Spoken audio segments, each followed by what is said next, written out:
झाम वाली भी गीत इनका बड़ी बढ़िया लगा। अरे खुट्टू खुट्टू एकदम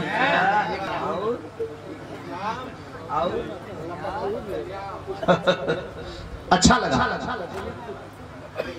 तो तनी कुछ बजा ले आप, एकदम यूनिक चीज बजाई, नई चीज बजाई।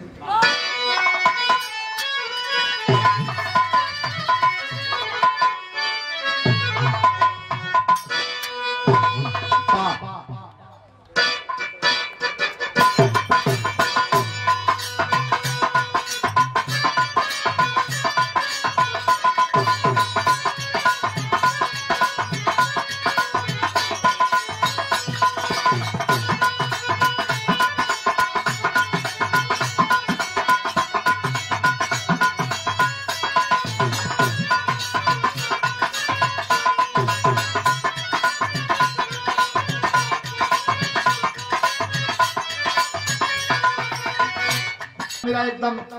इन नई चीज तोहरा मतिन कोनो प्रेमिका कोनो प्रेमी से नाराज हो गई बा। देखा सुना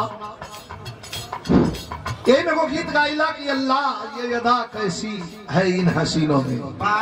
रूठे पल में न माने महीनों में। तुरंत कहा जाना इकट्ठे तो नहीं जीती होली क्यों मन ना महीनों में ना मनिए मरीबाना ना पूरा महीना हो एकदम ना मनिए पूरा एक महीना। ये आप हम दुख सुन है आप लोग और थकन निरत देखिए हरदी है बात जहे सटा दे लगल बनावे हेलो हेलो माय बेबी माय डार्लिंग माय स्वीट हार्ट औ खाली कम मनबू की ना मनबू ना देखा एहू में भाव अगर कोनो चीज आदमी कहत है मेहरारू कहत ना तो जान देख मान जाए। अच्छा ठोक दो सी ना ना ना ना ना तब ना भाई अगर तनी उलस के बोलते ना तब जान देख मानी माने माने कैसे कैसे मर्दा समझावत था हेलो एकदम विराह में नहीं पेशकश है कैसे मनावत था कहना मेरा कहना बोलना का भइल बा सोच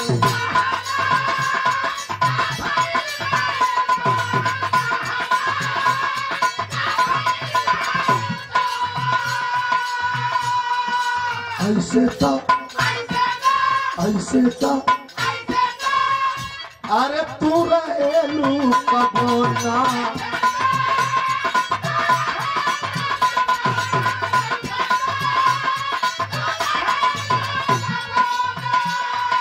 अरे चाँद जैसन चेहरा अरे चाँद जैसन चेहरा मुरझाइल है अरे चाँद जैसन चेहरा मुरझाइल है अखिया लोराइल ललाइल है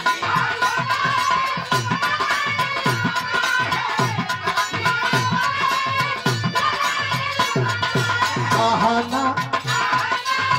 अरे का भइल बा सोना अरे ऐसे तो अरे तू रहेलू कबो ना चाँद जैसन चेहरा मुरझाइल है चाँद जैसन चेहरा मुरझाइल है अखिया लोराइल ललाइल है